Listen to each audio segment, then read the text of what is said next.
Lasai.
Eta ongi etorri Futurara. Programa berri honetan teknologiaz eta honek izan dituen aurrerapenetaz hitz egingo dizuet. Hasteko, Donostiako eta Bilboko bi ospitalek izan dituen elkarrekin egin duten aurrerapen teknologikoari buruz hitz egingo dizuet. Berehala, Basque Open Industry izango dugu Bilbon. Euskadik eta Galesen arteko akordioa finkatu egin da, mikroelektronika investigazioak sustatzeko. Gero, Aniakiari Gasteiztarrak adineko pertsonentzako aplikazio bat sortu du, adineko pertsonei laguntzeko. Eta honen harira gure kolaboratzailea Eider Abarrategi dugu hemen. Bera, gure bizitzak alda dezaken lupa inteligente bat erakutsiko digu. Eta ez daitezen sofatikan altxatu, zergatik gaurkoan Igor Leturia dugu hemen. Igor Leturia informatikari eta ikertzailea da. Eta hizkera teknologikoari buruz hitz egitera dator. Beraz, goazen ikustera nolako izango den gure etorkizuna. Hau dena, hemen, Futuran.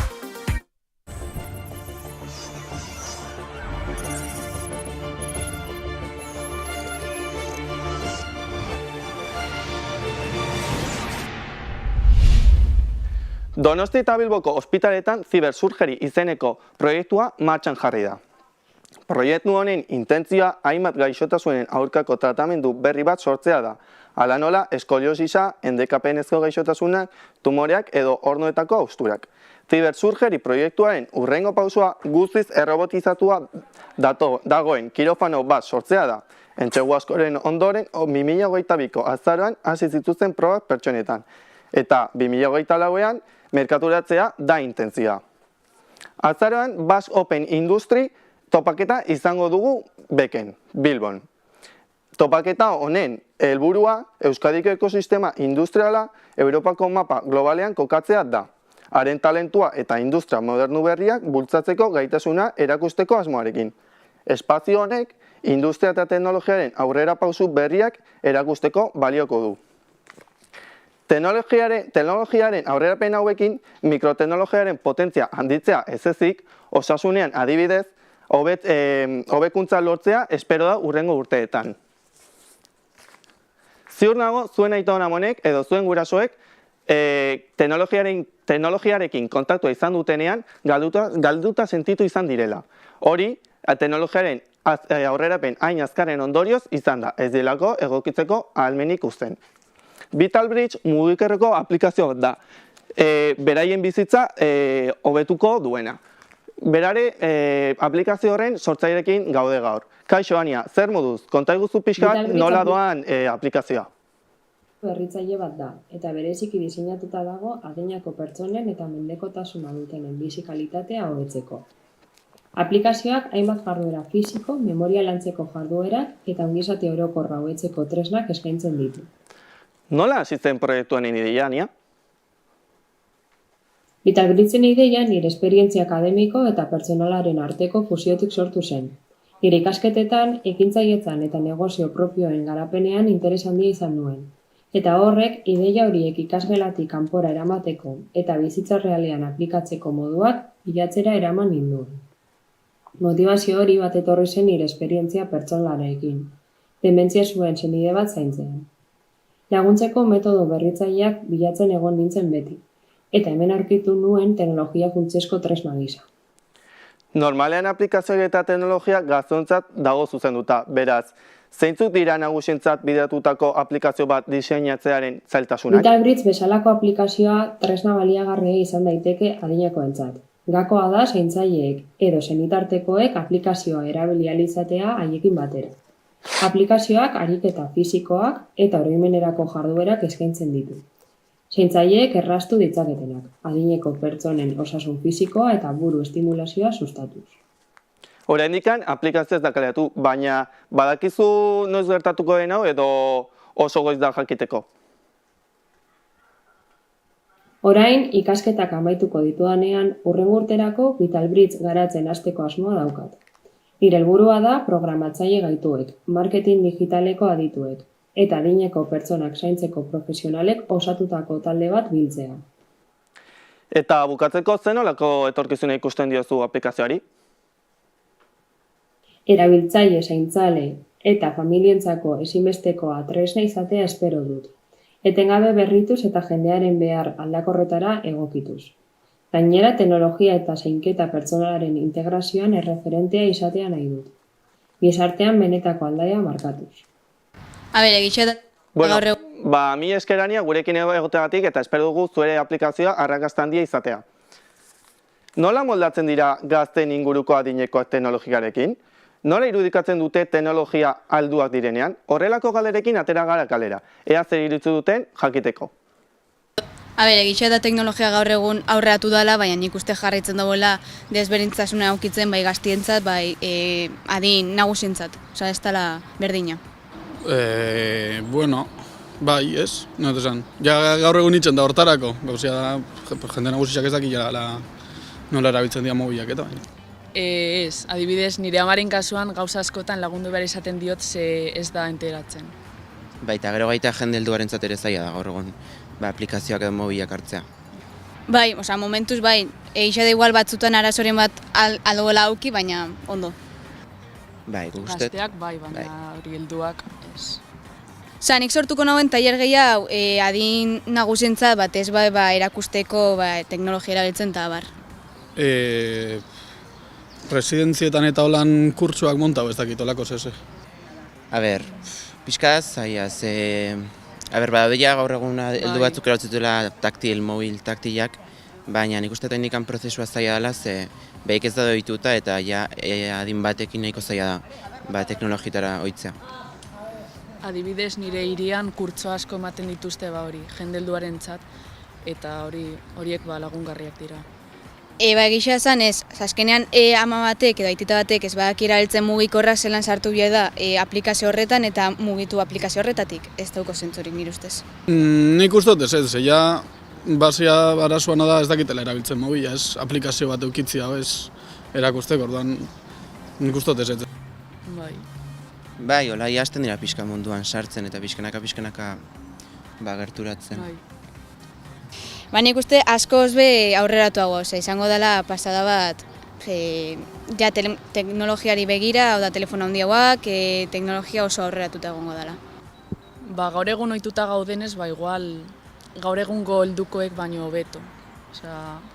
Baina nik uste aurreratuko dela pila bat, eta igual iritsiko gara gaur egungo helduak, gu ere izan gitezke horrelako helduak, galduta egongo garela. Baina ez asko. Orain, gurekin Eider Abarretik gorabaratzailea dugu. Kaixo Eider, zer moduz? Kaixo Aitor, ondo eta zu? Ondo, bai. Bueno, ikusti got, egin kale inkestetan hitz egiten biala, teknologiak ez diela oso ondo modatzen adineko jendean. Zure gurasoak ze moduz? Bueno, nire guraso, egia da, beti izan dutela, igual, ikusten, beti, oain adinekin daudela eta, ikusmen arazoak, Aitor lagundu, ez dute hau ikusten ondo, ze jartzen du, holako, asko. Adineko nagusiak hitz egiten, nire aitita eta mamak bintzet oso gaizki biltzen die teknologia kontuetan, nire amamak adibidez, doko bi telefono, nik bat esateotzen patata telefono hori ikusteko tekla handisekin, ondo deitzeko, eta gero bestia smartphone bat, baina teknologia kontuetan ez da oso ondo erabiltzen, eta ez da hori ez da erabiltzen. Osa, azken bi telefono eta batez ez du erabiltzen ez.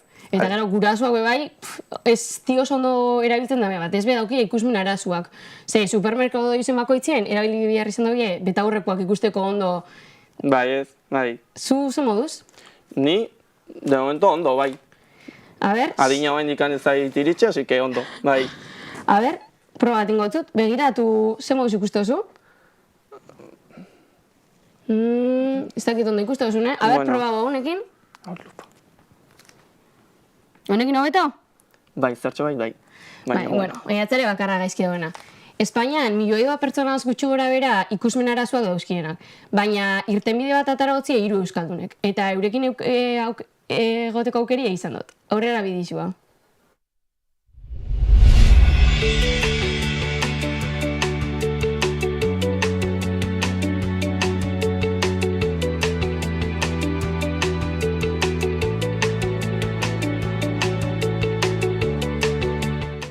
Bueno, espliko pixka zeintzu zarien eta ze itxendo zuen? Bueno, gu Loop gara, eta ni Edurne atutxan naz, eta egiten dut pizkat marketinga eta negozian pizkat aurrera namatia. Eta nahi duguna da pertsona guztiek irakurmena beuren eskutan izatea, eta horretarako sortzen ditugu produktu eta zerbitzu desberdinak, hau teknologia hauek eskutara eramateko pertsona guztiei. Eta ze helburu dauko Loopek? Irakurtzeko zailtasuna daukaten pertsonei soluzioak ematea. Orduan guk teknologiarekin batera egiten duguna da soluzio desberdinak sortu. Pertsona hauek izan aldira dislexia duten aurrak, edo adin nagusiko pertsonak bizioa galtzen ari direnak, edo bai bizta murriztua daukaten pertsona desberdinak. Eta egiten duguna da hori, adimen artifizialarekin eta bizio konputazionalarekin produktu desberdinak sortu, aplikazio bat daukagu eta bai lupa inteligente bat. Eta, esplikuk zeike pixka zuen produktuak zela funtzionetan dagoen? Bai, hemen dekot bat adibide bat, alde batetik daukagu gure lupa eta oso erraza da erabiltzeko. Egin behar dana da, hau klikatu eta argazki bat izango balitzu ezala, irudi gainetik pasatu eta ikusiko dozu nola entzuten dan kaptura dozuna. Nahi badozu, entzun aldozu hemendik edo bai konekta baldozuz aurikularri batzuk eta holan erraza hoin. Eta, jaso duzue zuen produktua erabili dauen norbaiten feedbacka? Guk sortu duguna lehenengo egunetik egon gara afektatuekin harremanetan eta eurekin eskura egin dugu proiektua. Orduan beti izan dugu euren opinioa eta beti izan dugu euren iritzia dana pausu guztietan, hartu ditugu pausu guztietan. Eta orain, atera dugunetik apa, badauzkagu erabiltzaileak esan digutena zer pentsatzen duten eta oso erantzun onak izan ditugu. Eta, zeintzu die zuen proiektuan hurrengo pausuak? Gure ideia da aldugun pertsona guztietara heltzea eta horretarako egin alditugun hobekuntza guztiak jarraituko ditugu egiten. Produktu desberdinak ateratzen edo egin alditugun dinamika desberdinak ateratzen. Eta bukatzeko, ze aholku emongo zotzezun produktu berriak gure hauena egin norbaitei? Garrantzitsuena esfortzua eta konstantzia izatea eta lan gogorrarekin azkenean gauzak lortu egiten dira eta proiektuak atera egiten dira aurrera. Orduan garrantzitsuena hori alde batetik eta beste aldetik talde gogor bat eukitea, dinamika honekin eta horrekin gauzak aterako dira aurrera.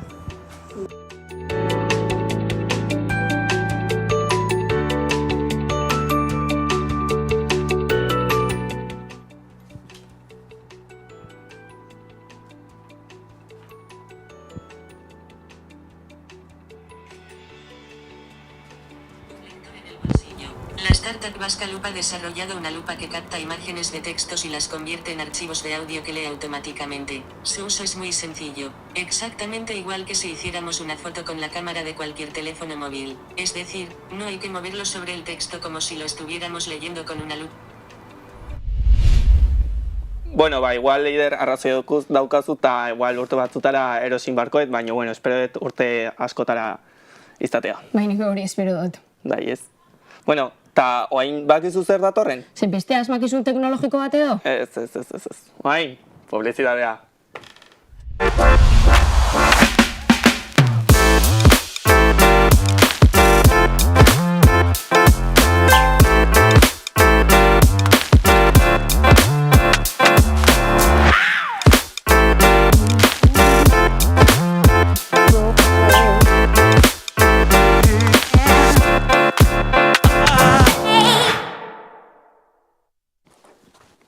Laguntza bazue?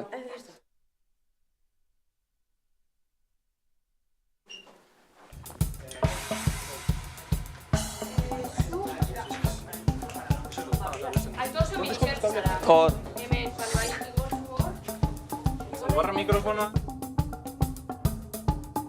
Etxetik, platora, sasoian ostegunero zazpiretan. Ostegunero bezala, zer berriren saio berri bat ikusgai. Elkarrizketa bikainak, asteroko berri aktualenak, bitxikeriak eta askoz gehiago. Beti bezala, Mu Telebistan. Euskal Herria eta haren ohiturak. Euskal Herria eta haren gastronomia. Baina zer dakigu horri buruz? Gipuzkoako gastronomian murgildu nahi baduzu, ez galdu Zazpida Jan programa. YouTube plataforman ikusgai azaroaren 23an 12etan.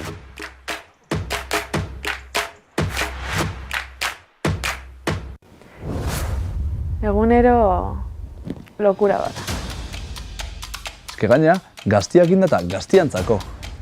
Zirritasuna galdu gabe, baina modu divertigarri batean. Gainera, gaurkotasuna modu berritzaile batean aurkezten dugu. Ez dakit, ustez jendei gustoko zaiola.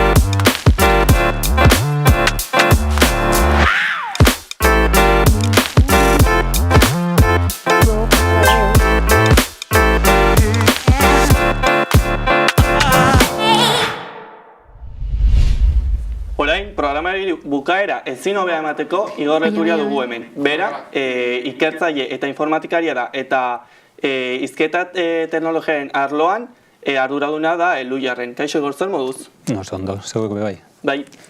Bueno, lengoaia naturalen prozesamenduko teknologia enpresa ez daude ez. Batez ere hizketa teknologien saila, zein da batez ere zure lana? Bueno, nire lana da hizketa teknologien sailan arduradunanaz. Eta hizketa teknologien inguruko proiektuak, bai hizketa ezagutzakoak eta bai hizketaren sorkuntzakoak, pixkat zuzendu eta martxan jartzia, aurrera eramatia eta horrela. Eta, nire egun osoko lana ez da izaten bakarrik saila zuzentzia, baizik eta saileko proiektuetan beharitzen naz lanien, garapenian eta horrelako gauzetan be bai. Bai. Eta, nik igual hobeto ulertzeko eta gure ikusentzuleko hobeto, zer da hizketa teknologia? Bueno, hizketa teknologiak die ordenagailuek eta giza hizkuntza eta ulertu eta tratatu eta sortzeko gai izetia. Hizkuntza eta hizketa teknologiak orokorrien testuekin bebai lan egiten dugu, baina hizketa teknologia gila da hizketa bera prozesatzeko teknologia alde batetik, hau da, hizketa testu bihurtzen dauen teknologia, hau da, automatikoki audio bat transkribatzen dauena, edo azpititulatzen dauena, edo makina batek jauzko bidezko komanduak ematen dutzezunien bera ulertzeko gai izetia, hori da hizketaren ezagutzan arlua, eta gero da hizketaren sorkuntzana, eta hori da kontrakua testu bat emanda edo esaldi bat emanda, makina bat edo ordenagailu bat gai izetia hori esateko modu natural baten pertsona batek esango leuken bezala. Bueno, konturatun zer den bezala, hemen pantailan agertzen ari dira azpititulok, eta hau beto...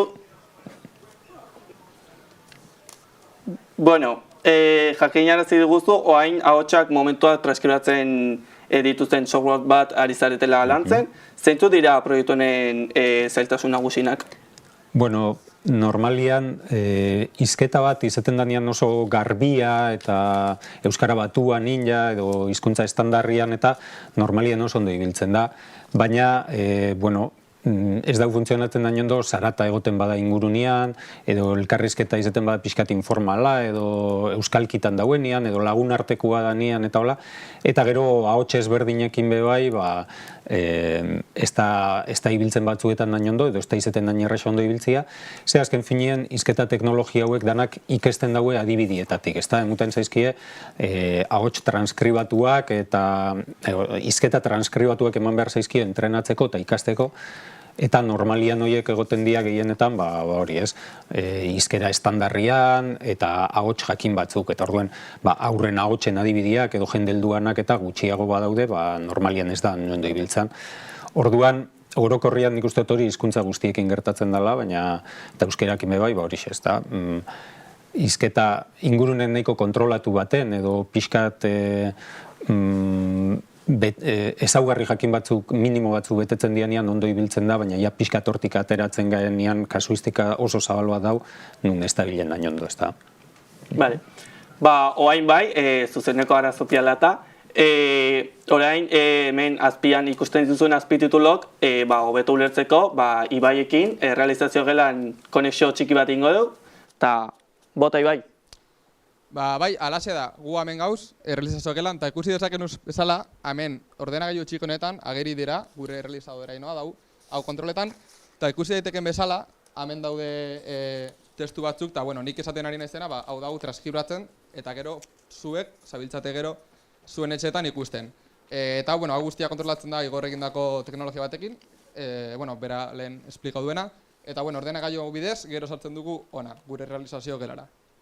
Igor, teknologia hau, zuk nola sortu duzu edo, zein izan da hau sortzeko prozesua? Bueno, nik baino nire lantalde osuen itxen dugu lan eta hola.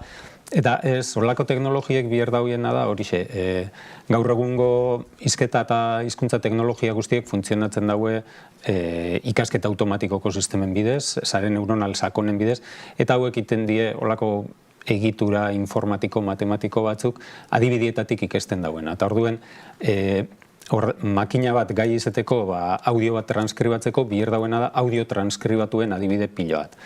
Orduan, lortu behar dagoena da, orduak eta orduak, ez da, euskerazko audioenak, eta beste hizkuntza batzutan behiten daula, baina, euskeran kasuen, audio ordu mordo bat, transkribatuta dauzenak, eta nolabait hori makinari emun ikesteko.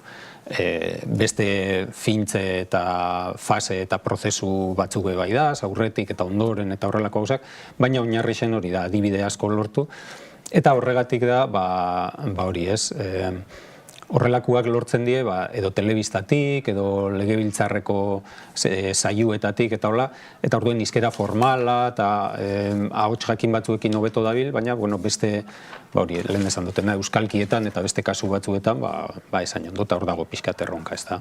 Eta, denot dakigunez, euskera erderakin alderatuta hizkuntza txiki bat dela. Jakinda gehiengo programak erderaz direla, eta igual aldituztela azpituluke erderazin, zergatik egin duzuten lan hau euskeraz? Justu horregatik, ez da, nik uste dut, normalien teknologia hau etortzen da gehienetan kanpotik eta enpresa teknologiko handietatik, ez da, beraiek garatzen daue olako teknologiak, eta normalien betiten daue hizkuntza handi hauentzat, ez da, inglesantzat eta gaztelania eta beste olako askuntzat, eta teknologia hau ez da egoten eskuragarri euskera moduko hizkuntzen dako eta beste batzuen dako ez da. Eta orduan garrantzitsua da, ez da, egotia teknologia hori geure hizkuntzan be baliatu alizetia eta olako gauzak eukitzia, azpititulazio automatikoa, edo makinekin, edo telefonuekin euskeraz inalizetia, edo Siri moduko laguntzaile virtualei euskeraz inalizetia galderak, eta horrelako gauza egiteko teknologia euskeraz, besteik ez badute egiten, geukin behar dugu, ez da.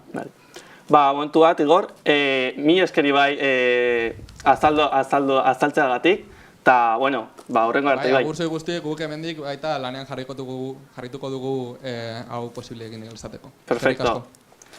Bale, eta etorkizunera begira, dazkazute eskuen tarteen beste proiektu de hizketa sorkuntzaren arloan, edo? Bai, hori da, hizketa sorkuntza da kontrakua, ez da, nola testutik berak makinek edo ordenagailuek edo telefonuek edo hitz egin alizetia modu natural baten. Eta arlo horretan ere baditzu proiektuak, badauko web zerbitzu bat horretarako, edo zeinek testu bat sartu eta hots bat aukeratuta basera, hizketa sortzeko. Gainera sortu leiken norberak bere ahots pertsonalizatua, grabaketa batzuk inezkero, 10 minutuko grabaketakin, entrenatzen dugu sistema bat bere ahotsa imitatzeko gai izango dana, eta edozein testu emunda bere ahotsakin hitz egingo dana, eta ahotsa bakarrik ez, bere hizkeraren beste ezaugarri batzukin, eta horrelakoak. Eta horrelako zerbitzu bat ja badaukagu, baina hauek ben normalien iten dauelan lehen esan duten bezala, ondo dagit batez be horrelako hizkera neutro eta formalantzat. Eta aldiz nahi badau erabili adibidez bikoizteko dokumental bat esan daigun, inleike ez da, edo ofeko ahotsa sartzeko programa bati edo nahi dana. Aldiz pelikula baten sartu nahi bada pixkan nundazen espresibidade gehiago edo emozioa edo adieeskortasuna eta hola, hor daukagu egin pixkat erronka, ez da, lortzia hizketa sorkuntza, gainera emozio duna eta zera, eta hori bezala beste emozio duna bezala euskalkitan ere bai gai izetia hitz egiteko, adibidez iparraldeko euskalkixan hizketaren sorkuntza eta holako gauzak. Lehenengo gara hitz egiten azpitulo eta transkribazioa. Lehenengo gunean, atea ginen kalera eta azer pentsatzen jendea galdetu genion. Aurrera bideoa. Ikustekotan gazteleraz ikusten ditut, euskeraz ez. Ez, euskeraz baina gazteleraz bastante gehiago. Normalean ez dute aukera hori hartzen azpitituloena. Baina bestela egia da, igual gehiago gaztelani askoak aukeratzen ditu dela bai. Bai, baina gutxi, gehien bat gazteleraz. Nire kasuan esaten ez ikusten euskeraz, ez nauz, ez dakit, baina nik uste dut dazenak egongo dela nahiko ondo inda. Azkenian ez danez hizkuntza, jende asko hitz egiten dagoen hizkuntza bat, azkenian ez dia hain ondo egongo edo ez dia hainbeste egongo, nik uste dut. Ez, nik uste dut gaztelerazkoak bastante gehiago kurretan dira, euskeraz jako hainbeste importantzia muten. Nik uste dut badaukatela kalitate nahikoa, nik pentsatzen baietz. Kalitate aldetik ez dakit, bai hori, azkenengo zinemaldian albiste moduen izen zen sail ofizialeko guztiak izango zirela azpititulatuta euskeraz, orduen ulertzen dut euskerazko oso gutxi egongo dela edo kalitate txarreko izango dela, baina daturik ez nauke jakin gozaten. Dut igual dela borondate falta edo, esan daiteke, ez dakit. Bai, euskera igual sustatzeko, interes falta edo interes gutxi. Igual euskera ez talako hizkuntza bat mundu mailan asko ezagutzen dena edo hainbeste jendek hitz egiten dagoena eta igual ez talako hainbeste interesetan beste hizkuntzak moduan. Ez daukelako hainbeste importantzia, enpresatzea hartzen hainbeste importantzia euskera gazteleran bezala. Alderdi ekonomikoak zerikusi edukiko dagoela seguro, eta gehien bat uste dut horregatik izango dela. Bai, azkenian euskera zagoten bade geroz eta gauza gehiago, azkenian gehiago zabaltzen da hizkuntza hori, eta pertsona gehiago aldago ikusi. Bale, oain zure softwarea edo zuen softwarearekin entzun da kaleko inkestak, uste duzu oain gehiago entzungo, irakurriko dutela azpitituloiek programetan euskeraz edo? Azpititulatziaz gain nik uste dut hauek hizketa teknologia kombinatu inleik ez, beraien artien hizkuntza eta hizketa teknologiak, eta adibidez lortu zeikena da, ez bakarrik azpititulatzea izan leike lehenengo pauso bat, baina gero azpititulo horiek nahi bada itzulpen automatikoz itzuli leike beste hizkuntza batera, eta gaina hizketa sorkuntzaren bidez, hizketa sortzen duzu, eta azkenien bikoiztu inzaike automatikoki edo erdi automatikoki, eta orduen, teknologia honek etorkizunien lagundu leike askoz eduki gehiago eukitzen euskerara bikoiztuta, ez bakarrik azpititulatuta, eta zehatik ez, euskera sortzen dan edukisa, bikoiztia beste hizkuntza batzuetara, eta orduen, ez dauko zertan izen muga zerbait euskera sortziak audientzia zabal batera iristeko, ez? Eta pixkat horretarako iten dugu lan, etorkizunien teknologia hauek gero eta gehiago erabiltzen dienien, euskera behor egon dein, eta orduen eukideigun eduki gehiago euskeraz, eta euskarazko edukisa leku gehiagotara iristeko, ez da? Bueno, bi esker Igor, gurekin egoteagatik, eta espero dugu zure software berrik edo lan berrik ondo joatea. Eskerrik asko zuei. Eta zuei ere ikusentzuleok, urrengo astean izango dugun zati bat, gai batei buruz, aurrerapen batekin uzten dizuet.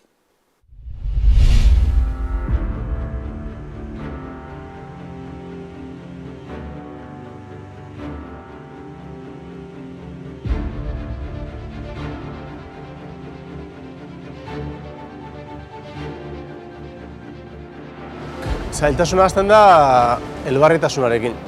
Elbarritasun bat jasaten duen edo bizitzen duen pertsona batek, lehenbiziko gauza egin behar du, batez ere elbarritasuna baldin bada, istripu ondoren gakoa edo gaixotasun ondoren gokoa. Lehenbizien behar duena da aldaketa hori onartu.